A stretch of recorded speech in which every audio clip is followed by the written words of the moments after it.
जय हिंद दोस्तों, डिस्क्लेमर पढ़ लीजिएगा। मैं सेबी पंजीकृत सलाहकार नहीं हूं दोस्तों। एनएससी के आईपीओ के बारे में बात करेंगे, जियो के आईपीओ के बारे में बात करेंगे, कुछ और अपकमिंग में आईपीओ हैं उनके बारे में बात करेंगे। और यहाँ पे मेन आईपीओ जो हम लोगों का है भारत कोकिंग कोल लिमिटेड का, जो अभी करंट में चल रहा है, उसके बारे में भी यहाँ पे हम लोग बात करने वाले यहाँ पे हैं, ठीक है ना। और एक और आईपीओ अभी खुला है, उसके बारे में मैं डिटेल वीडियो बनाया हूँ, लेकिन आप लोग कहोगे तो उसकी भी मैं वीडियो यहाँ पे बना दूंगा, जिसका अगर आप लोग नाम देखोगे तो यहाँ पे आप लोगों को नाम दिख जाएगा, ठीक है।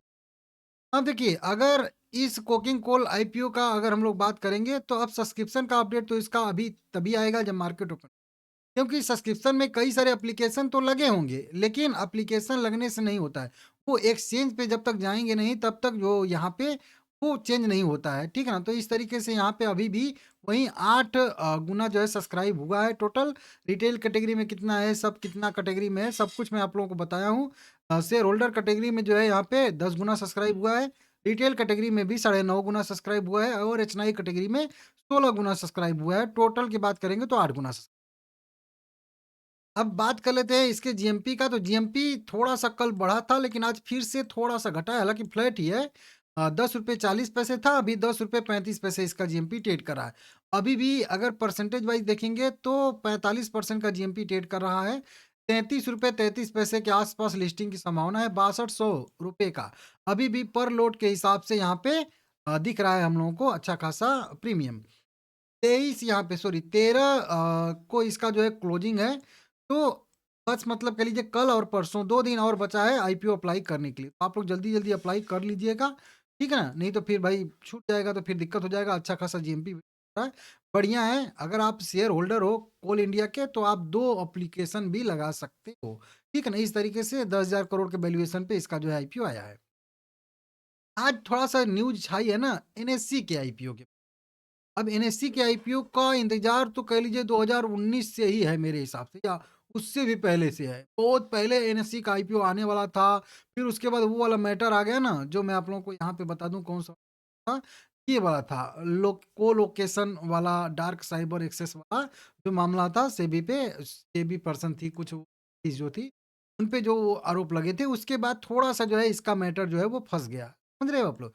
तब से हाँ, देखिए 19 में पहली बार यहाँ पे आया था, 16 में भी पहली बार डीआरएचपी कंपनी ने दाखिल किया था। उसके बाद 19 में 2 बार दाखिल किया, 24 में फिर, लेकिन कई बार जो है इसका फेल मार गया, ठीक है ना?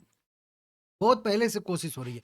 अभी जो न्यूज़ निकल के सामने आ रही है कि सेबी के अध्यक्ष का कहना है कि एनएससी आईपीओ को एनओसी, नो ऑब्जेक्शन सर्टिफिकेट जो है अ, अंतिम चरणों में है। मतलब बहुत इसी महीने के अंत तक हो सकता है कि इनको एनओसी मिल जाए। तो कंपनी जल्दी से अपना जो है डीआरएसपी दाखिल कर देगी, और फिर जो है जल्दी से आईपीओ आने की भी संभावना हो जाएगी। तो इस तरीके से सेबी की तरफ से एक बयान निकल के कह लीजिए आया है कि एनएससी के आईपीओ को जल्द ही मंजूरी मिल सकती है।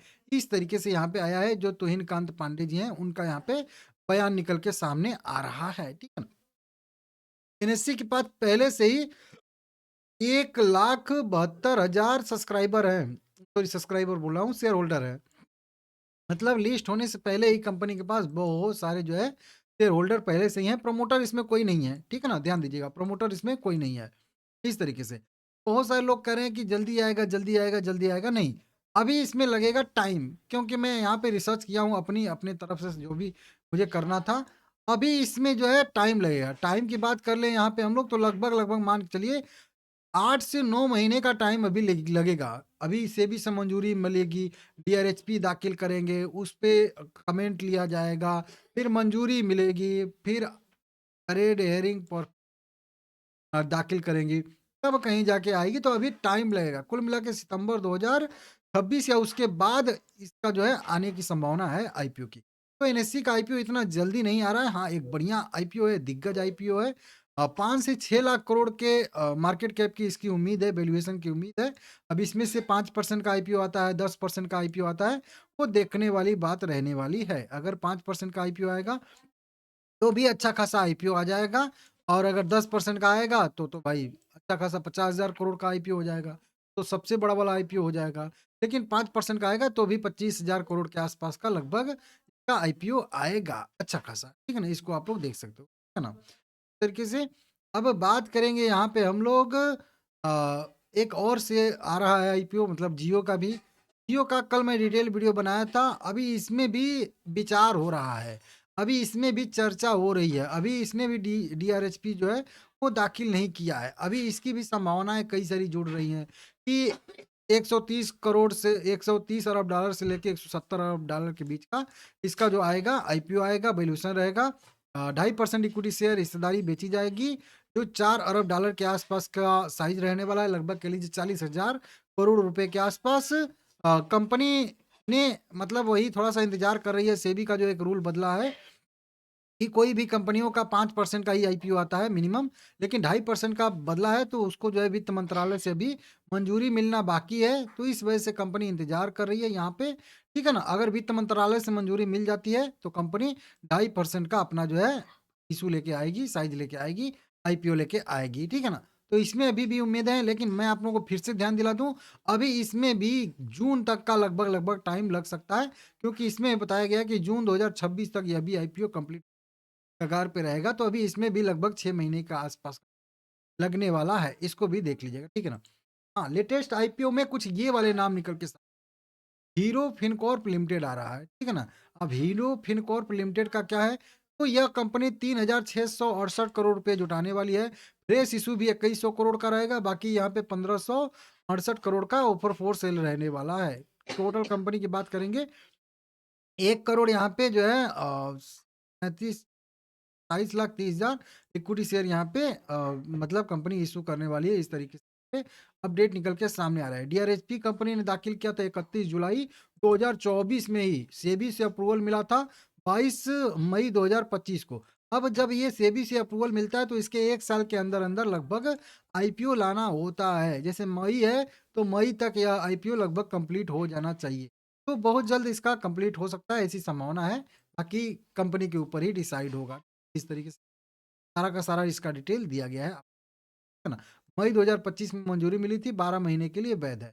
मई 2026 तक ये कंप्लीट। एक ये आईपीओ भी एसएमपीपी लिमिटेड का, अब इसका भी 4,000 करोड़ रुपए का अच्छा खासा बड़ा सा IPO आ रहा है। इसमें फ्रेश इशू 580 करोड़ का रहेगा और 3420 करोड़ का ऑफर फॉर सेल रहने वाला है। ₹2 फेस वैल्यू वाले शेयर कंपनी जारी करने वाली है, यहाँ पे है। अब इसने भी डीआरएचपी जो है दाखिल किया था 21 अक्टूबर 2024 को, 30 जनवरी 2025 को मंजूरी मिली थी, मतलब ये 29 जनवरी 2026 तक के लिए ही वैध है। मतलब अब कितना दिन हो गया, मतलब 10-15 दिन और बाकी है। ये अभी कंपनी जल्दी से आईपीओ ला सकती है, नहीं तो इसका डीआरएचपी जो है वो खारिज हो जाएगा और फिर से इसको डीआरएचपी जो है वो दाखिल करना पड़ेगा। ठीक है ना, समझ रहे हो? इसी तरीके से एक Clean Max Enviro Energy Solution Limited भी है। इसका भी बड़ा आईपीओ है, 5,200 करोड़ रुपए का आईपीओ का कंपनी का प्लानिंग है।